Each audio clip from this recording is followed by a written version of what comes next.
ভূমিকম্প ভূমিকম্প এটা হচ্ছে জলবায়ু পরিবর্তনের প্রভাব।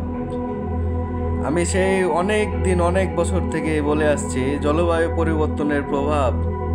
এই কথাগুলো প্রায়ই বলি আমি চ্যানেলে, কিন্তু চ্যানেলে বলেও কি লাভ? না আছে সরকারের চিন্তা, না আছে আবার ব্যক্তিগত জনগণদের চিন্তা। কি ব্যক্তিগত জনগণদের চিন্তা?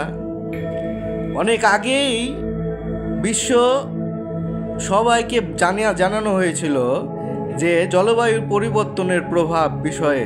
কি ভূমিকম্প, জলোচ্ছ্বাস, বন্যা, অতিবৃষ্টি, এগুলো তো প্রকৃতি আগেই জানান দিয়েছে এবং বিজ্ঞানী তো আমাদেরকে আগেই বলে দিয়েছেন এগুলো হবে। তাহলে আমাদেরকে কি করতে হতো?